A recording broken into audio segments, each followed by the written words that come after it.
Assalamualaikum warahmatullahi wabarakatuh. Innal hamdalillah nahmaduhu wa nasta'inuhu wa nastaghfiruh wa na'udzu bihi min shururi anfusina wa min sayyiati a'malina. May yahdihillahu fala mudilla lahu wa may yudlil fala hadiya lahu. Wa asyhadu an la ilaha illallah wahdahu la syarika lahu wa asyhadu anna Muhammadan abduhu wa rasuluh. Allahumma salli wa sallim wa barik ala habibina wa nabiyyina Muhammadin sallallahu alaihi wasallam wa ala alihi wa ashabihi wa man tabi'ahum bi ihsanin ila yaumiddin. Allahumma la sahla illa ma ja'altahu sahla wa anta taj'alul hazna idza syi'ta sahla. Hadirin jamaah sekalian rahimakumullah, alhamdulillah, pertama mari kita panjatkan puji syukur kita kepada Allah Subhanahu wa taala atas segala nikmat yang Allah berikan kepada kita. Khususnya pada kesempatan kali ini kita masih dimudahkan oleh Allah Subhanahu wa taala untuk dapat melaksanakan kewajiban kita salat maghrib secara berjamaah. Kemudian salawat dan salam tak lupa kita junjungkan kepada Nabi kita Muhammad sallallahu alaihi wasallam beserta sahabat beliau dan orang-orang yang istiqamah menjalankan sunnah-sunnah beliau. Baik, jamaah sekalian rahimakumullah, kita lanjutkan kembali masih membahas kitab Tauhid karya Syekh Muhammad At-Tamimi rahimahullahu taala.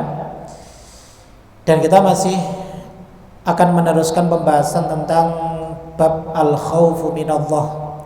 Jadi rasa takut kita kepada Allah Subhanahu wa taala. Baik, jamaah sekalian rahimakumullah, pada pertemuan yang lalu kita sudah membahas bahwa rasa takut itu ada 3 macam. Yang pertama adalah takut yang disyariatkan, yang kedua adalah takut yang diperbolehkan, dan yang ketiga adalah takut yang diharamkan. Nah, pertemuan lalu kita baru membahas poin yang pertama, yaitu al-khauf, rasa takut yang disyariatkan. Kemudian juga kita sudah bahas beberapa poin terkait hal-hal yang dapat menumbuhkan rasa takut kita kepada Allah Subhanahu wa taala. Dan yang terakhir, di poin terakhir itu yang kita bahas adalah tentang takut terjerumus kembali dalam maksiat saat ini dan di kemudian hari. Ini bisa menumbuhkan rasa takut kita kepada Allah. Baik, jamaah sekalian rahimakumullah, masih ada beberapa poin terkait dengan hal-hal yang dapat menumbuhkan rasa takut kita kepada Allah Subhanahu wa taala. Nah, poin yang berikutnya adalah khawatir. Khawatir meninggal dalam keadaan su'ul khatimah. Ini di antara perkara yang menyibukkan orang-orang soleh. Jadi mereka menyibukkan kekhawatirannya meninggal dalam keadaan su'ul khatimah. Sebab tidak ada yang bisa menjamin kesalehan kita saat ini hingga akhir hayat kita. Apalagi ditambah dengan penuturan dari Nabi kita sallallahu alaihi wasallam dalam sebuah hadis yang sahih, di mana beliau sallallahu alaihi wasallam pernah mengabarkan bahwa inna ahadakum la ya'malu bi'amali ahlil jannah. Maka sungguh ada seseorang di antara kalian yang mengerjakan amal perbuatan ahli surga hatta ma yakuna bainahu wa bainaha illa dhira', sehingga jarak antara dirinya dengan surga itu tinggal 1 hasta. Tinggal 1 hasta saja. Namun fayasbiqu alaihil kitab, ternyata takdir telah ditetapkan baginya, sehingga fayamalu bi'amali ahlin nar, di akhir hayatnya dia mengamalkan amalan-amalan penduduk neraka, maka fayadkhuluha, dia dimasukkan ke dalam neraka. Begitu juga wa inna ahadakum la ya'malu bi amali ahlin nar, Ada seseorang yang dimana kehidupannya, ya, perbuatannya itu merupakan perbuatan-perbuatan yang dapat memasukkan dia ke dalam neraka. Artinya dia pelaku maksiat, selalu berbuat dosa, selalu melanggar syariat Allah Subhanahu wa taala. Hatta ma yakuna bainahu wa bainaha illa dhira', hingga antara dirinya dengan neraka itu tinggal sejengkal. Namun fayamalu bi amali namun fayasbiqu alaihi alkitab fayamalu bi amali ahli jannati fayadkhuluha. Ternyata catatan Allah Subhanahu wa taala mengubah dirinya yang tadinya dia adalah pelaku maksiat, justru kesudahannya dia tutup sebelumnya dengan amalan-amalan ahli jannah, sehingga Allah memasukkan dia ke dalam surga. Ya. Jadi jamaah sekalian rahimakumullah, kalau kita mau merenungi hadis ini, maka cukuplah hadis ini menjadikan kita ini khawatir tentang bagaimana kesudahan kita kelak. Karena gak ada yang bisa menjamin kesolehan kita saat ini, ketaatan kita saat ini, kebaikan kita hingga detik ini, itu bisa mengantarkan kita sampai akhir hayat kita di dunia. Ya. Bisa jadi saat ini kita menjadi hamba yang saleh, kita mampu untuk melaksanakan ketaatan kepada Allah Subhanahu wa taala, baik dengan jiwa kita, baik dengan harta kita, dan yang lain sebagainya. Tapi ternyata detik-detik sebelum wafatnya kita diuji oleh Allah Subhanahu wa taala. Lalu kemudian kita berbalik arah. Ya. Kita menjadi pelaku dosa, pelaku maksiat. Kita gemar minum khamr di akhir hayat kita. Maka ya, saat-saat di mana kita sedang menikmati dosa kita dan kemaksiatan kita kepada Allah, maka saat itu pula Allah Subhanahu wa taala cabut nyawa kita. Apa yang terjadi? Ya. Kita mati dalam keadaan su'ul khatimah. Ya.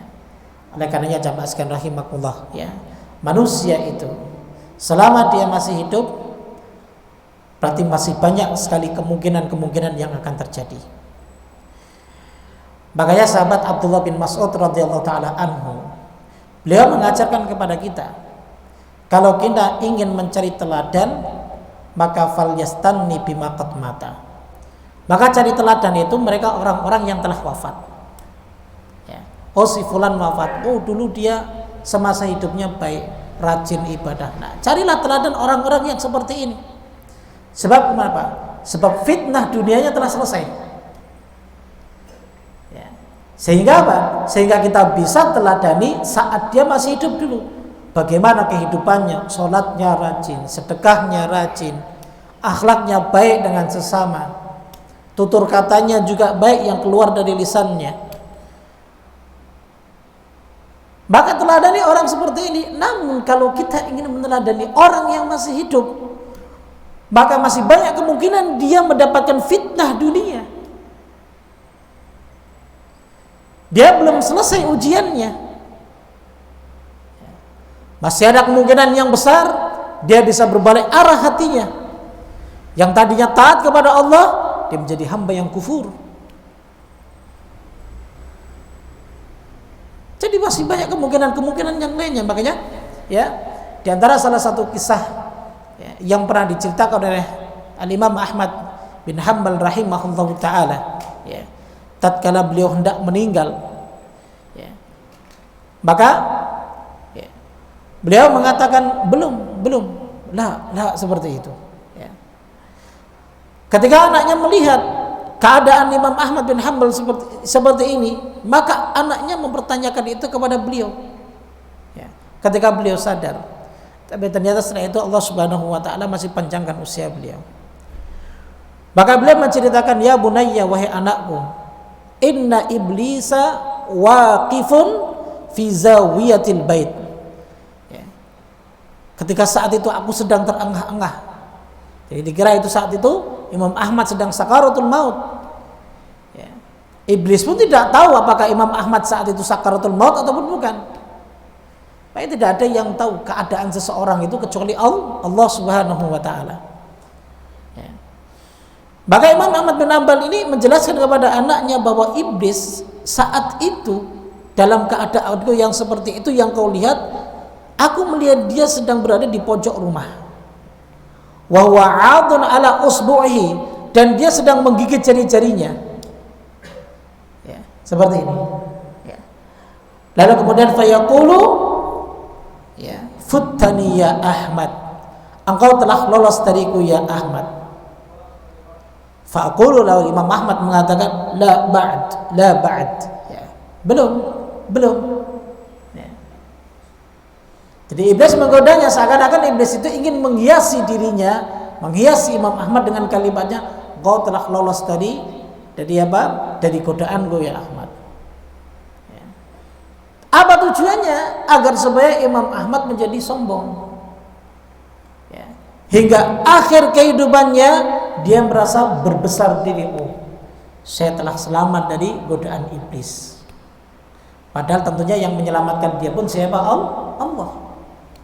Maka perkara yang ringan seperti ini, jamaah sekalian rahimakumullah, ini bisa menjadikan rusaknya keyakinan dia kepada Allah Subhanahu wa taala. Ya.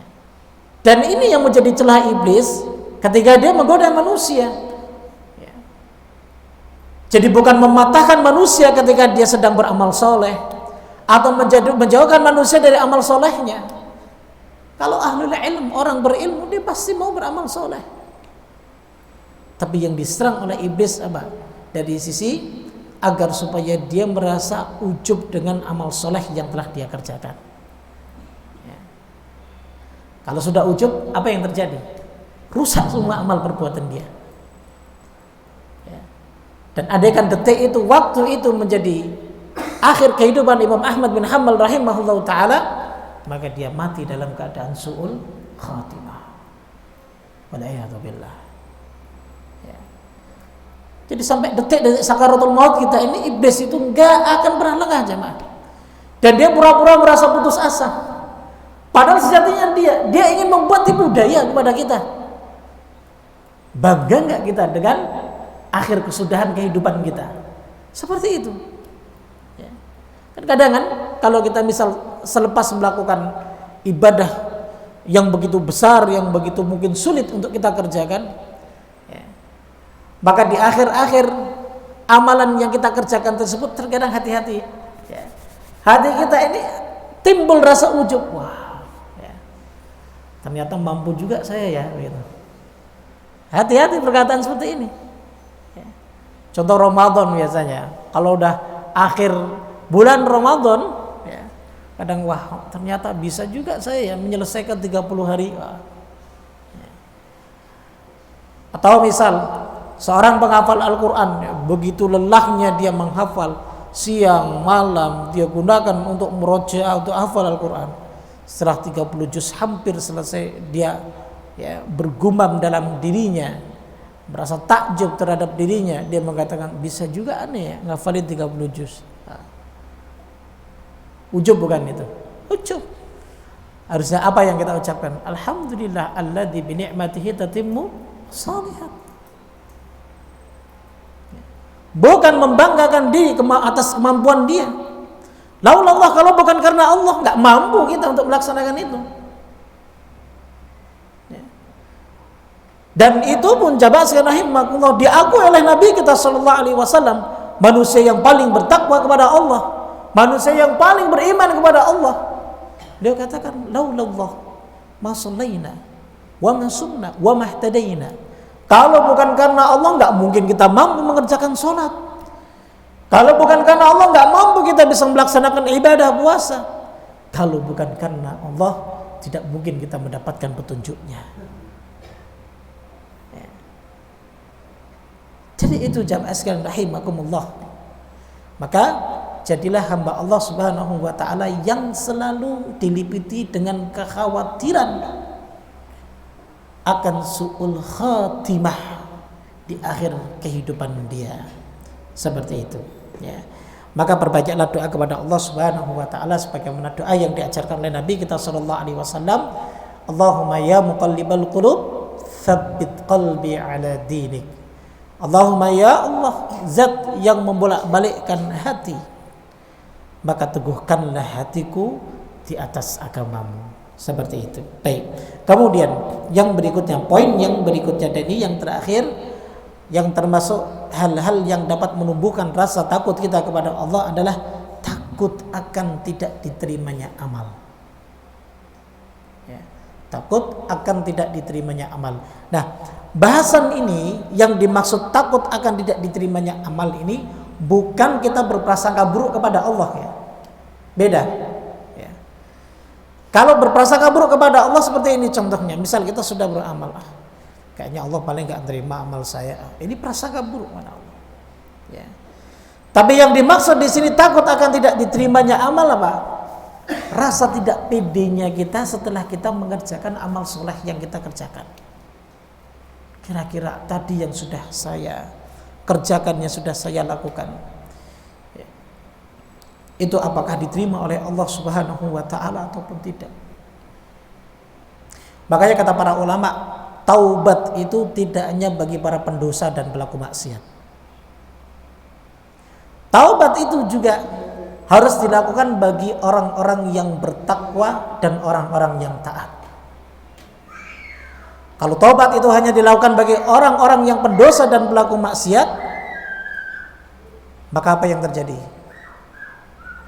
Apakah kita akan mengatakan bahwa Nabi kita sallallahu alaihi wasallam pelaku maksiat dan pendosa?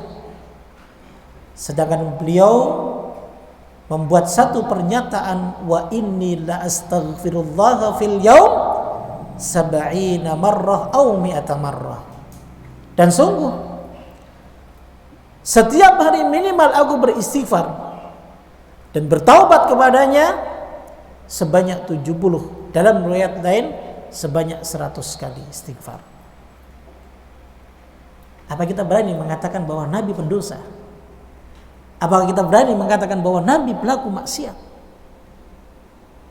Tidak. Jadi jangan sampai jamaah sekalian rahimakumullah, ya, kita menyangka bahwa taubat, istighfar itu hanya pendosa. Tidak. Ya. Justru ketika ada orang yang membuat satu pernyataan demikian, sejatinya dirinya adalah pendosa. Kenapa pendosa? Karena dia menganggap bahwa dirinya bukan seorang pendosa. Seseorang yang dia mengklaim dan menganggap dirinya adalah bukan pendosa, aneh enggak pendosa, ya, aneh bukan pelaku maksiat, dialah sejatinya pendosa dan pelaku maksiat. Kenapa? Karena dia tidak mengakui bahwa manusia itu tempatnya di mana dia pasti melakukan kesalahan dan dosa, dan dia merasa sombong, dan dia merasa takjub terhadap dirinya sendiri bahwa dia bukan seorang pendosa. Maka sejatinya dia pendosa saat itu. Ya. Maka jamaah sekalian rahimakumullah, ya, selalulah kita khawatir, ya, kepada Allah Subhanahu wa taala, ya, terhadap amal yang telah kita kerjakan. Ya. Jangan merasa pede. Jangan merasa pede dengan amal saleh yang telah kita kerjakan. Makanya, ya, doanya Nabi Ibrahim dan Nabi Ismail alaihi salatu wassalam setelah beliau berdua ditugaskan oleh Allah Subhanahu wa taala untuk membangun Al-Ka'bah, ya. Setelah keduanya melaksanakan tugasnya, maka apa yang diucapkan oleh keduanya? Apa keduanya mengatakan bahwa saya telah mampu mengerjakan perintah Allah Subhanahu wa taala? Tidak. Tapi yang keduanya, ya, ucapkan adalah Rabbana taqabbal minna innaka antas samiul alim. Ya Rabb, terimalah amal saleh kami yang telah kami kerjakan. Sungguh Engkau zat yang maha mendengar lagi maha mengetahui. Ya. Jadi ya, harus punya rasa takut, ya, khawatir, ya, bahwa amalnya itu tidak diterima oleh Allah Azza wa Jalla. Ada satu ayat yang saya lupa ayatnya, ya. Pernah ditanyakan ayat ini kepada Nabi Sallallahu Alaihi Wasallam. Kurang lebih makna ayatnya itu adalah mereka orang-orang yang khawatir dan takut kepada Allah Subhanahu wa taala. Lalu kemudian ditanyakan oleh Ummul Mukminin Aisyah radhiyallahu taala anha, ya Rasulullah, apakah mereka ini adalah para pezina yang telah melakukan perbuatan zinanya, atau mereka adalah para peminum khamr yang mereka kemudian bertobat setelah mereka minum khamr, sehingga mereka merasa takut dan menangis takut kepada Allah Subhanahu wa taala? Kata Nabi sallallahu alaihi wasallam, tidak. Bahkan mereka adalah ahli ibadah dan ahli ketaatan. Itu membuat Ummul Mukminin Aisyah radhiyallahu taala anha kaget. Kenapa demikian ya Rasulullah? Karena mereka khawatir amal mereka tidak diterima oleh Allah Azza wa Jalla. Nah, itulah jamaah sekalian rahimakumullah, ya, poin-poin yang terkait dengan hal-hal yang dapat menumbuhkan rasa takut kita kepada Allah Subhanahu wa taala. Taib. Kemudian kita bahas di rasa takut yang kedua, ya, yaitu al-khaufu al-mubah, takut yang dibolehkan. Ya. Karena memang kita manusia diberi rasa takut oleh Allah Subhanahu wa taala. Ya. Jadi tidak ada satupun, ya, selama dia masih hidup tidak memiliki rasa takut. Ya. Kan kadang ada orang yang sombong, ya, rasa takutnya sudah mati seperti itu. Ya, tetap aja dia masih takut, ya, dalam hal-hal yang lain. Ya. Mungkin di satu hal sebab sudah trauma dengan, ya, peristiwa itu, sehingga ketika terulang lagi peristiwa tersebut dia sudah nggak takut. Akan tetapi dalam hal yang lain tentunya dia tidak bisa terhindar dari rasa takut tersebut. Ya. Nah, ini karena sekali lagi bahwa rasa takut ini sudah menjadi tabiat bagi manusia. Nah, yang masih dibolehkan misal takut kepada ular. Kalau ada ular nih takut. Kalau saya sangat takut, Pak. Binatang yang paling saya takut itu ular. Yang paling saya takuti, ya. Kemudian binatang buas, ya. Kemudian contoh yang lain adalah takut kepada ketinggian, ya. Maka ini takut yang masih diperbolehkan. Disebabkan karena apa? Sebabnya rasa takut ini secara zahir nampak, ya. Kalau misal kita ketemu dengan ular, misal ular kobra, lalu kemudian saya nggak takut, kemudian kita maju, kita pegang ular itu, kita dipatok, jadi terkena bisanya. Ya. Atau contoh misal, ya, saya nggak takut ketinggian, kemudian dia naik, ya, menara Sutet misal, ya, naik setinggi-tingginya dia. Ya. Jadi ini justru orang yang aneh kalau seperti itu. Ya. Saya punya kemarin jamaah umroh yang dia kerjanya di PLN, Pak. Dan kebetulan Rebo kemarin juga saya ngisi di PLN di Duri Kosambi. Kita cerita-cerita banyak sebelum, dan mereka sebagian sedang di rolling. Jadi semua, ya, bagian lapangan yang biasa nyambung kabel itu se-Indonesia dari PLN itu, ya, mengirimkan, ya, pekerjanya untuk membenahi listrik yang ada kerusakan di tempat adanya bencana di 3 provinsi, ya. Semuanya mengirimkan bantuan ke sana. Allah, ya, luar biasa. Ya, mereka cerita seperti itu, bahwa ini tugas yang mengerikan, karena yang mereka sambung bukan kabel-kabel biasa. Yang mereka sambung adalah kabel-kabel yang besar. Ketika saya tanya, takut nggak seperti itu? Ya takut, Ustaz. Ya. Cuman apa? Cuman karena tuntutan pekerjaan yang menjadikan dirinya apa? Yang menjadikan dirinya nggak takut terhadap hal itu. Ya, pada hakikatnya dia takut, khawatir kan. Apalagi dia punya anak, dia punya istri, dia khawatir. Nah, ini masih dianggap takut yang diperbolehkan karena sebabnya itu zahir, nampak, dan akibatnya juga tahu jelas, ya. Nah, hal ini jamaah sekalian rahimakumullah, sebagaimana yang pernah dirasakan oleh Nabi Musa alaihissalatu wassalam. Ya. Sebab karena Nabi Musa dikejar-kejar oleh tentaranya Fir'aun hingga sampai ke negeri Madian, lalu kemudian bertemu dengan Nabi Syu'aib alaihissalatu wassalam. Ya. Ketika itu Nabi Musa menceritakan tentang perjalanannya hingga sampai ke negeri Madian. Maka apa kata Nabi Syu'aib? La takhaf najauta minal qaumil zalimin, dalam surat Al-Qasas ayat 25. Jangan takut Musa, kamu selamat dari orang-orang yang zalim. Nah, perkataan Nabi Syu'aib alaihissalatu wassalam, la takhaf, berarti saat itu keadaannya Nabi Musa ketakutan. Boleh nggak takut yang seperti itu? Boleh. Kenapa? Karena Nabi Musa sendirian, sedangkan yang mengejar beliau itu bukan satu orang, tapi pasukannya Fir'aun. Wajar. Ya. Hal seperti itu wajar. Takut yang masih dibolehkan. Ya, seperti itu. Contoh yang lain diantaranya rasa takut yang tabi'i, yang tabiat, ya, takut yang masih dibolehkan adalah takut kepada syaitan hantu. Ya.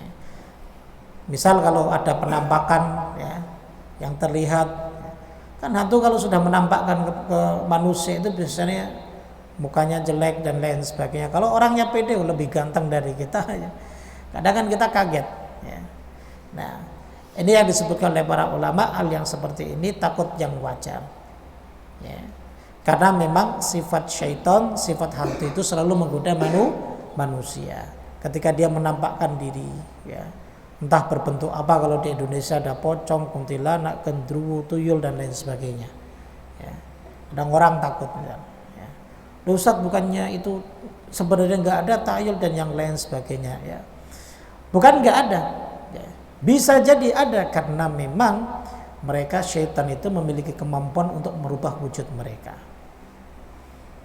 Namun ini bentuk kemaksiatan kepada Allah Subhanahu wa taala. Makanya dalam hal yang seperti ini kita diajarkan oleh Allah dan Rasul-Nya untuk banyak berzikir, untuk menangkal godaan dan gangguan syaitan. Nah, ini rasa takut yang wajar, ya. Rasa takut yang diperbolehkan. Namun jika rasa takut ini menghalangi seseorang untuk melaksanakan perintah Allah Subhanahu wa taala, maka dia berdosa. Contoh begini, dia punya rumah. Lalu kemudian kalau dia pergi ke masjid itu lewat kuburan. Karena setiap pergi ke masjid itu dia harus lewat kuburan dan dia takut kepada syaitan, menghalangi dia untuk pergi ke masjid sholat berjamaah, maka ini yang tidak diperbolehkan. Takut wajar, tapi jangan menghalangi dia untuk apa? Untuk melaksanakan ibadah kepada Allah Subhanahu wa taala. Contoh yang lain misalnya, takut kepada pedang. Pedang itu kan runcing, Pak. Seseorang takut dengan pedang kan wajar. Jangan sampai enggak, saya enggak takut pada pedang. Mana ada orang yang mau nusuk saya, enggak masalah. Saya maju aja, ya ketusuk kita mati, kan begitu. Ya. Kalau orang takut kepada pedang yang begitu tajam, ini takut yang tabi'i. Takut yang masih dibolehkan. Namun ketika syariat jihad itu diwajibkan kepadanya, lalu kemudian dia diwajibkan untuk berperang, dengan alasan dia takut kepada pedang menghalangi dia untuk berangkat berjihad di jalan Allah, maka ini takut yang tidak dibolehkan. Ya. Karena menghalangi dia untuk beribadah kepada Allah Subhanahu wa taala. Nanti akan kita bahas. Ini pun yang ditepis oleh para sahabat radhiyallahu taala anhum, ya. Rasa takut tersebut karena apa? Karena ada yang memberitakan bahwa setelah perang Uhud berlalu, maka orang-orang kafir itu akan kembali segera saat itu untuk menyerang kaum muslimin. Sebab kenapa? Sebab karena ternyata pembesar-pembesarnya kaum muslimin itu belum ada yang gugur meninggal di perang Uhud. Padahal pada saat itu para sahabat pada umumnya, pasukan kaum muslimin banyak sekali yang gugur, hingga kurang lebih 70 syuhada Uhud. Ya. Namun ternyata pembesarnya yang wafat hanya siapa? hanya Hamzah bin Abdul Muthalib pamannya Nabi sallallahu alaihi wasallam. Padahal sempat terdengar isu Abu Bakar wafat. Sempat terdengar isu bahkan Rasulullah sallallahu alaihi wasallam wafat. Ya. Nah, saat itu ditakut-takuti, namun mereka para sahabat yang dipimpin langsung oleh Rasulullah sallallahu alaihi wasallam saat itu tidak merasa takut. Ya, hampir-hampir mereka ingin mengejar pasukannya orang-orang musyrik. Nah, jadi seperti itu. Jadi tidak menghalangi mereka. Ketika Allah Subhanahu wa taala perintahkan untuk mengejar kembali, mereka kejar. Dan tidak ada rasa takut dan gentar pun yang dirasakan oleh para sahabat radhiyallahu taala anhum. Jadi begitu ya. Ini takut yang masih dibolehkan jamaah sekalian rahimakumullah. Asal tadi sekali lagi tidak menghalangi kita untuk taat kepada Allah Azza wa Jalla. Kemudian yang ketiga, jenis takut yang ketiga adalah al-khauful muharram. Jadi takut yang diharamkan. Nah, takut yang diharamkan ini ada dua model. Yang pertama disebut dengan al-khaufu asyirkiyu, yaitu rasa takut yang menyebabkan seseorang terjatuh dalam kesyirikan. Ya. Sebab kenapa? Sebab rasa takut yang menimpa kepada seseorang tersebut itu tidak ada sebab zahirnya. Contoh begini, ada seseorang yang takut tertimpa musibah jika tidak memberikan sesajen kepada penghuni kubur. Ada seseorang yang takut tidak mendapatkan berkah jika tidak meminta kepada penghuni kubur. Maka takut yang seperti ini, takut yang bisa menyebabkan kita masuk ke dalam kesyirikan. Sebab kenapa? Secara zahir penghuni kubur nggak bisa dia memberikan berkah kepada kita. Penghuni kubur nggak bisa memberikan rezeki kepada kita. Penghuni kubur nggak bisa memberikan dagangan kita itu laris, tidak bisa jamaah. Dari mana dia bisa memberikan manfaat kepada kita sedemikian rupa? Sedangkan dirinya saja masih disibukkan dengan perbuatannya semasa dia masih hidup. Beban kita ini semakin berat jamaah sekalian rahimakumullah setelah kita wafat. Bukan berarti semua dosa-dosa kita tidak ingat. Kesalahan-kesalahan kita lupakan, tidak. Justru malah ada azab atau siksa kubur yang disegerakan disebabkan karena perbuatan dosa-dosa kita ketika kita masih hidup. Dan saat itulah baru kita sadar bahwa ternyata kita ini pendosa.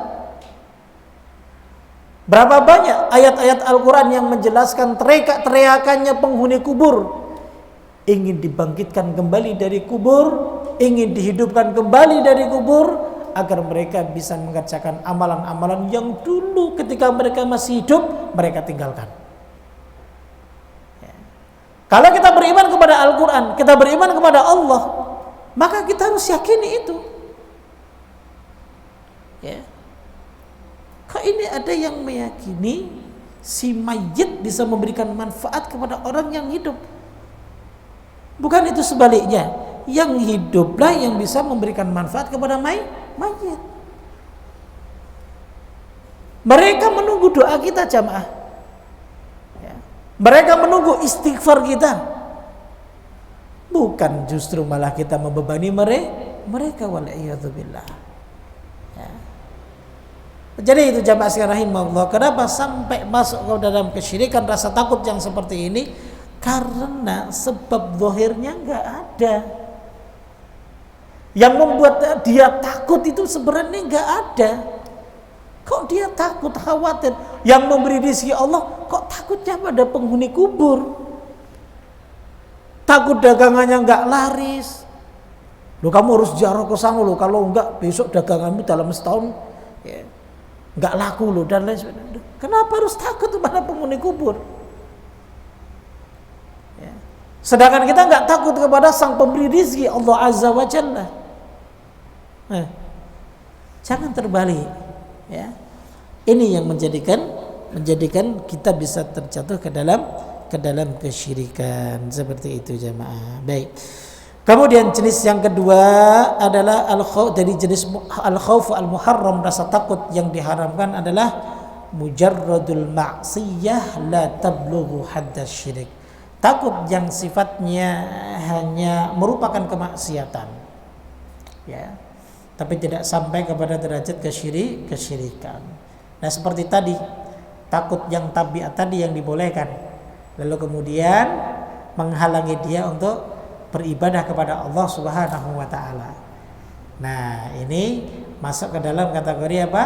Takut maksiat. Dan tidak sepatutnya kita memiliki rasa takut yang demikian, ya. Baik, ya, jemaah sekalian rahimakumullah, ya. Itulah 3 jenis rasa takut, ya, yang kita wajib untuk, ya, dapat, ya, sebagai hamba Allah Subhanahu wa taala kita dapat ataupun bisa untuk memilih, ya. Seharusnya kita sebagai hamba itu harus memiliki rasa takut yang model bagaimana, ya. Ya, tentunya kita harus memiliki rasa takut yang al-masyru', yang disyariatkan oleh Allah Subhanahu wa taala. Taib. Kemudian sedikit ada tambahan, ya. Ini kita belum masuk kepada dalil-dalil yang disebutkan oleh Syekh Muhammad bin Abdul Wahab rahimahullah taala dalam bab ini. Ada satu tambahan terkait dengan, ya, al-khauf, rasa takut ini yang merupakan bagian daripada ibadah yang disyariatkan, ya. Nah, tambahannya adalah di sini, ketika kita ingin mendapatkan kesempurnaan rasa takut kita kepada Allah Subhanahu wa taala, maka wajib bagi kita untuk menghadirkan rasa roja pula. Rasa roja itu adalah harapan, ya, harapan. Karena apa? Karena dalam ibadah itu seseorang harus menghadirkan 3 ibadah hati. Selain dia takut kepada Allah, maka dia harus berharap dari ibadah yang dia kerjakan itu dia bisa mendapatkan ridho dari Allah. Selain itu juga yang ketiga, dia harus mencintai ibadah tersebut karena Allah Subhanahu wa taala. Jadi bukan sebab karena paksaan, bukan sebab karena intimidasi dari Allah Subhanahu wa taala, tidak. Karena rasa cinta kita kepada Allah, maka akan menghadirkan ibadah dan ketaatan kita kepada Allah Subhanahu wa taala. Ini merupakan rukun ibadah hati yang wajib kita hadirkan saat kita mengerjakan ibadah-ibadah jawareh, baik itu sholat, puasa, dan ibadah-ibadah yang lainnya. Seperti itu jamaah, ya. Sebab apa? Sebab ketika seorang hamba dalam beribadah kepada Allah hanya menghadirkan rasa takut, dia tidak menghadirkan rasa harap, takut saja, maka dia bisa terjerumus ke dalam keputusasaan terhadap Allah Subhanahu wa taala, ya. Seperti itu, ya. Dan putus asa ini merupakan dosa besar. Bahkan Allah Subhanahu wa taala melarang kita terhadap dosa berputus asa dari rahmat Allah Subhanahu wa taala. Firman Allah Subhanahu wa taala dalam surat Yusuf ayat 87, "Wala tai'asu min rauhillah innahu la yai'asu min rauhillah illal qaumul kafirun." Janganlah kalian orang-orang yang beriman itu berputus asa dari rahmat Allah. Ya. Karena mereka orang-orang yang berputus asa dari rahmat Allah itu adalah orang-orang kafir. Jadi gak pantas orang yang beriman itu punya rasa putus asa kepada Allah Subhanahu wa taala. Makanya agar rasa takut itu bernilai di sisi Allah Subhanahu wa taala ketika kita beribadah, maka sertai rasa takut kita dengan roja, sekaligus dengan kecintaan kita kepada Allah Subhanahu wa taala. Baik jamaah sekalian rahimakumullah. Kita akan bahas matan dalil-dalil yang disebutkan oleh Syekh Muhammad At-Tamimi rahimahullah taala dalam pembahasan takut kepada Allah ini. Baik, dalil yang pertama yang dibawakan oleh beliau adalah surat Ali Imran ayat yang ke-175. Ini sedikit yang sudah tadi kita bahas. Allah Subhanahu wa taala berfirman, a'udzubillahi minasyaitonir rajim, innama dzalikumus syaitanu yukhawwifu awliya'ah fala takhafuhum wa khafuni in kuntum mu'minin. Yang artinya adalah sesungguhnya mereka hanyalah syaitan yang menakut-nakuti kamu ya Muhammad dengan teman-teman setianya. Karena itu jangan kamu takut kepada mereka. Takutlah kepadaku, kepada Allah Subhanahu wa taala, in kuntum mu'minin, jika kalian orang-orang yang beriman. Ya. Ini sebenarnya terjadi saat perang Hamra'ul Asad, ya. Satu peperangan yang akhirnya tidak terjadi disebabkan karena orang-orang musyrik akhirnya berbalik arah, kembali lagi mereka menuju ke Mekah. Jadi kisahnya adalah setelah perang Badar usai, maka mereka janji, orang-orang musyrik itu juga berjanji mereka akan menyerang lagi kaum muslimin 1 tahun kemudian. Jadi selang 1 tahun, maka orang-orang musyrik ini membawa pasukan, dan pasukannya tidak sedikit, pasukannya banyak, ya. Itu ingin menyerang kaum muslimin. Nah, saat itu terjadi peperangan tepat di Bukit Uhud, di Gunung Uhud, ya. Yang dimana pasukan kaum muslimin itu sudah terpukul mundur, ya. Bahkan pasukannya orang-orang musyrik yang dipimpin pada saat itu Khalid bin Walid, dia belum masuk Islam, ya. Itu sudah mendekati, ya, kelompok pasukan yang melindungi Rasulullah Sallallahu Alaihi Wasallam. Kalau nggak salah bahkan sampai, ya, lehernya Thalhah bin Ubaidillah, sahabat Nabi Sallallahu Alaihi Wasallam, ketika itu menjadi tameng dari senjatanya orang-orang musyrik, musuh kaum muslimin, untuk melindungi Nabi Sallallahu Alaihi Wasallam, ya. Makanya kata sahabat Abu Bakar As-Siddiq radhiyallahu taala anhu bahwa perang Uhud itu adalah perangnya Thalhah bin Ubaidillah, sahabat Ansor, ya, yang selalu melindungi Nabi Sallallahu Alaihi Wasallam dalam peperangan tersebut.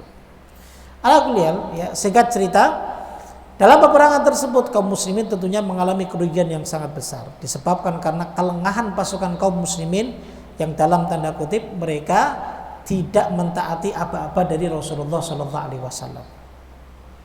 Mereka dari Bukit Rumat pada turun. Mereka pikir bahwa pasukan musyrik sudah kembali. Mereka sudah lari takut kembali menuju ke Mekah. Ternyata tidak. Ternyata mereka memutar, ya, berputar balik, ya, justru menyerang pasukan intinya. Yang saat itu di situ ada Rasulullah Sallallahu Alaihi Wasallam. Sudah kocar-kacir itu pasukan kaum muslimin. Makanya saat itu yang terbunuh adalah kurang lebih 70 syuhada, ya, yang wafat di medan perang. Nah, setelah itu mereka kembali, mereka merasa puas itu. Mereka kira Rasulullah wafat, bahkan penduduk Madinah itu sudah mendengar kabar berita bahwa Rasul Shallallahu Alaihi Wasallam wafat di medan perang. Sudah pada teriak, pada mereka pada sedih dan seterusnya. Tapi ternyata ketika pasukan rombongan kaum muslimin itu sampai ke Madinah, mereka mengetahui Rasul Shallallahu Alaihi Wasallam hidup. Bahkan ada seorang wanita, jemaah. Ada seorang wanita itu yang suaminya meninggal, anak laki-lakinya meninggal, salah satunya karena ada 2 kan. Kemudian saudara laki-lakinya meninggal dalam perang tersebut. Ketika pasukan kaum muslimin masuk ke Madinah kembali, yang mereka cari itu bukan keluarganya yang meninggal. Bahkan dikasih tahu, ya Ummu Fulanah, ya, suamimu meninggal, saudaramu meninggal syahid, ya, anakmu syahid, salah satunya begitu. Dia tidak geming, ya. Ketika ditanya, kamu mau cari siapa? Padahal jasadnya sudah diperlihatkan semua keluarganya. Dia nggak mencari jasad keluarganya. Ternyata dia mencari jasadnya Rasulullah Sallallahu Alaihi Wasallam. Ketika dia katakan, aina Rasulullah, di mana Rasulullah? Itu Rasulullah masih hidup. Kata perempuan itu, wallahi demi Allah, ya, musibah yang menimpa padaku, ya, setelah mendengar engkau masih hidup ya Rasulullah, itu bagiku merupakan musibah yang sangat ringan. Subhanallah. Ya. Hanya mencintai Rasulullah sallallahu alaihi wasallam membuat musibah yang begitu berat. Ini dia menjadi janda. Dia menjadi orang tua, menjadi ibu yang anaknya wafat. Dia ditinggal saudara laki-lakinya. Bayangkan Jawa. Ya. Ini merupakan ujian dan musibah yang sangat berat yang pasti kalau menimpa pada diri kita, wallahu a'lam, apakah kita kuat untuk menerima musibah tersebut. Tapi subhanallah, perempuan ini mengatakan bahwa setelah mendengar engkau masih hidup, tidak ada musibah yang paling berat yang menimpa pada diriku. Ya. Ini potret figur kehidupan para sahabiat, para sahabat Nabi radhiyallahu taala anhum. Saking cintanya mereka kepada Rasulullah sallallahu alaihi wasallam. Kalau kita jamaah rahimakumullah ya, untuk bangun malam ngikutin sunnah Nabi sallallahu alaihi wasallam saja ada aja alasannya. Oh, besok kerja. Lebih wajib mana? Qiyamul lail apa? Mencari nafkah. Sudah cari-cari alasan. Tidak dengan para sahabat dan para sahabat radhiyallahu taala anhum. Seperti itu. Taib. Saya cerita. Ketika Nabi sallallahu alaihi wasallam sudah meletakkan baju perang beliau dan semua para sahabat pulang dan tidak ada satu sahabat pun yang tidak terluka. Bahkan Rasulullah pun terluka. Semua para sahabat terluka. Ada yang tangannya tinggal satu, ada yang kakinya kedua-duanya sudah enggak ada, ada yang disayat dengan pedang berpuluh-puluh kali. Jadi pulang itu membawa luka di seluruh tubuh mereka. Datanglah Jibril kepada Nabi SAW, ya Muhammad, apa yang kau lakukan? Sedangkan musuhmu sekarang sedang mengatur strategi untuk kembali menyerangmu. Langsung seketika Rasul mengambil baju perangnya lagi, kemudian beliau umumkan, kumpulkan kembali pasukan perang Uhud yang pada saat itu mereka belum melepas kelelahannya. Rasa sakit yang ada di sekujur tubuhnya itu belum hilang sama sekali. Baru ingin rebahan, sudah dipanggil lagi oleh Rasulullah sallallahu alaihi wasallam. Makanya kisah ini diabadikan di dalam Al-Qur'anul Karim. Ya. Di surat Ali Imran ini, mulai ayat-ayat yang ke-160 hingga ayat-ayat 175 ini. Allah Subhanahu wa taala berfirman, "Alladzina istajabu lillah walir rasul min ba'di ma asabahumul qarh." Mereka kaum mukminin yang ketika Allah dan Rasulnya menyeru kepada mereka untuk berkumpul kembali, menyerang mereka orang-orang musyrik. Min ba'di ma asabahumul qarh, setelah musibah yang besar yang menimpa pada diri mereka. Mereka bersiap siaga. Bahkan ada satu riwayat kisah yang menyebutkan bahwa ada dua saudara yang dimana kaki mereka itu sudah hilang. Ketika mendengar seruan dari Rasulullah SAW untuk kembali berkumpul, maka keduanya ini bingung bagaimana cara mereka itu biar bisa sampai di hadapan Rasul SAW. Lalu satu saudaranya mengatakan, sudah ya, caranya begini ya, kita berpegangan tangan, lalu kamu lempar badanku, lalu kemudian aku lempar badanmu, terus seperti itu sampai kita kepada Rasulullah SAW. Sebegitunya mereka ingin menyambut seruan Allah dan seruan Nabi SAW.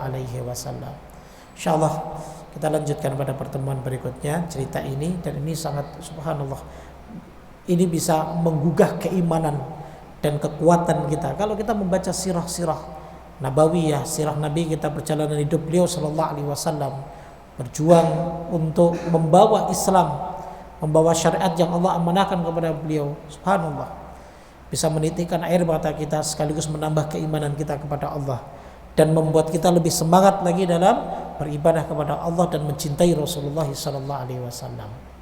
Jadi seperti itu jamaah. Wallahu taala alam bisawab. Insyaallah kita lanjutkan pada pertemuan berikutnya. Nah, ada ditanyakan, silakan. Ya, Bapak.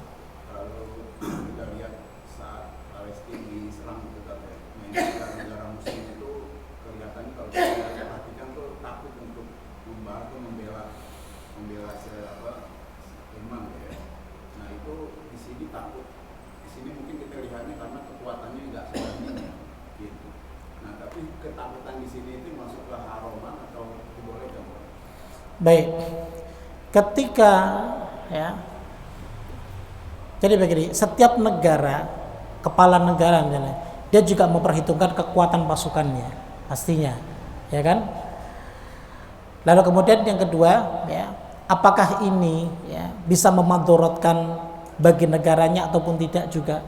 Itu menjadi pertimbangan bagi setiap negara Muslim yang ingin membantu misal saudara-saudara Muslim yang lainnya yang sedang terjajah ataupun yang sedang terdolimi seperti itu. Nah, ketika dia sudah memikirkan itu, lalu kemudian dia mau berusaha maju dengan misal mengirimkan pasukan perang dan lain sebagainya, kok ternyata nanti mandorotnya justru lebih besar misalnya, namun dia berusaha dengan jalan yang lain, misalnya dengan dia memberikan bantuan kemanusiaan dan yang lain sebagainya, tujuannya tetap satu, ya, rasa iba dan rasa punya tanggung jawab sebagai sesama mukmin. Yang ketika Nabi SAW bersabda,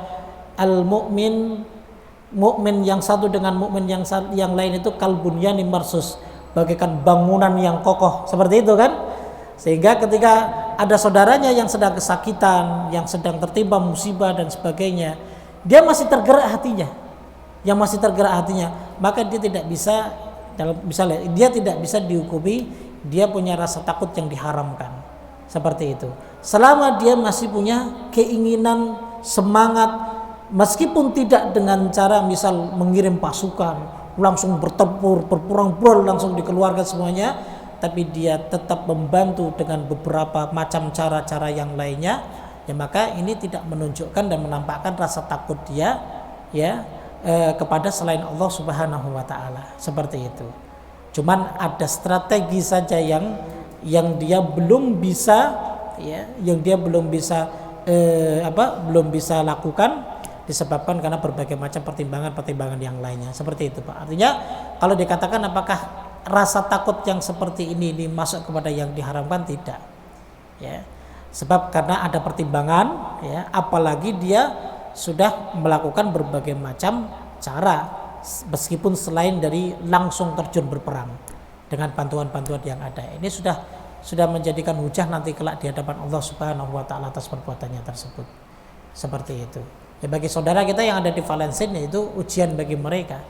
Ya, kita doakan agar mereka tetap kuat. Jadi begitu, Pak. Allah alam bisawab. Jadi tidak bisa kita katakan bahwa rasa takut itu, ente takut cemen, ayo pergi ke Palestina. Ya. Ketika kita pergi sampai sono, ya belum perang, belum apa, sudah ketakutan. Ya kan? Apalagi kita sendiri kan bisa seperti itu. Ya. Dan ini menyalahi kaidah-kaidah dalam manhaj salafus saleh seperti itu. Tayyib begitu Pak. Wallahu a'lam bishawab. Ada lagi? Cukup? Kalau cukup kita cukupkan. Subhanallah wa bihamdik, asyhadu an la ilaha illa anta astaghfiruka wa atubu ilaik. Assalamualaikum warahmatullahi wabarakatuh.